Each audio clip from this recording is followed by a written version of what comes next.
Hello guys, today tuturo ko sa inyo yung settings and tips para mag-improve yung laro nyo. Simulan na natin sa basic.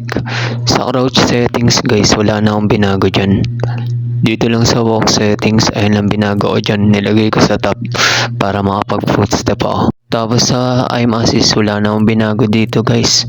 Dito lang sa throwing strength. Kung gusto mo malayo yung hagis ng bomba mo, i-150 mo yan. And simulan naman natin sa layout. Dito guys, naka-classic lang ako. Depende yan kung saan ka masanay. Ako kasi mas komportable ako sa classic eh.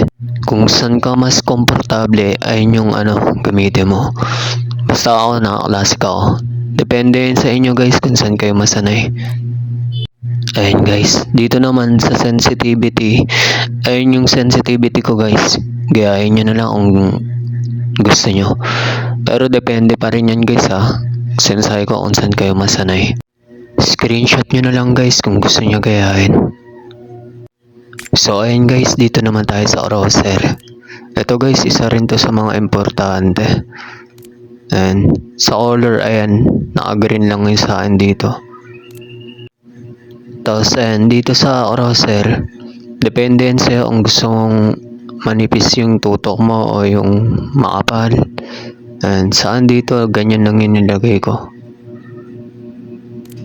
Tapos dito naman guys, kung gusto nyo lagyan ng bilog sa gitna yung tutok nyo, taasan nyo lang yung size dyan. And saan, wala na ako nilagay dyan.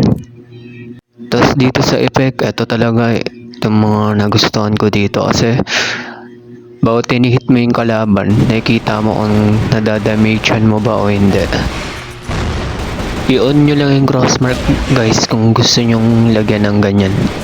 Para saan mas maganda to kasi nakikita mo kung nadadamagean mo yung kalaban o hindi. So ayun lang guys, ayun lang settings ko. Salamat sa mga nanood. And kung nagustuhan mo tong tutorial na to, baka naman mag-follow ka na para updated ka sa mga videos ko.